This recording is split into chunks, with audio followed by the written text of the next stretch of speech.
I assume you've seen the show before? Yes. Okay, so the way this kind of works is throughout the duration of our reading, I'll basically scribble. Okay. And that's just my way of meditating, kind of getting in the zone, kind of like a daydream. Okay. And my goal is really to make sure that when you leave this experience, you've gotten something from it. There's something value, a value that's came through. I already got what I wanted that I was meeting you. Oh, thank you, so sweet. So I have more than one person coming through. Yeah, there's 2 R's. I feel like I have to highlight both, and there's this acknowledgement of like coming through together. There's the 2 R's, both would have passed. How many R names can you think of in the family?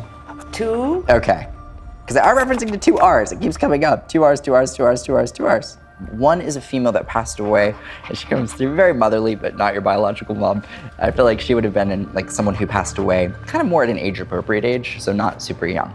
But she's coming through, and she's actually bringing forward this younger male that passed away, and she's actually connecting with him on the other side as well. And this younger male, he basically, I can tell, died very tragically, or it feels like very sudden. And in his case, I can tell that this passing would have been very like traumatic, tragic. It doesn't feel like family had a lot of resolve around this as this happens. Whereas with her passing, the female I'm talking about, I think it's my dad it just doesn't with strike my, me in the same it's way. her own. So it's just kind of this distinction that's being made between these two.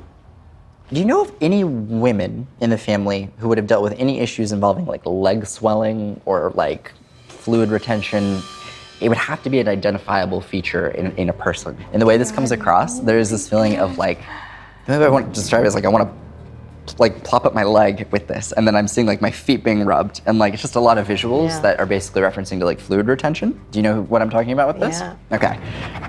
I can't get this out of my head. It keeps coming through. Like if we think of this person, we think of the leg swelling or something. Mm-hmm. She's very much acknowledging like being able to see your success. The feeling is that she saw this in you in some way before it ever even happened. Well, her name was Rosalila. She was my mom's sister. She just passed away 5 months ago. She died from a knee replacement. The operation didn't work out, and she retained a lot of fluid, like you said, and it was a complication from the operation. So she passed away. She was a very close aunt because she was my mom's sister. I wasn't looking to make a connection with her, but it would be very like my aunt to be presenting herself and be very pushy and trying to be part of the whole thing. She was always very involved and always like following me on what I was doing in my career. I think she's gonna be happy that her picture and that she looks so pretty is on TV.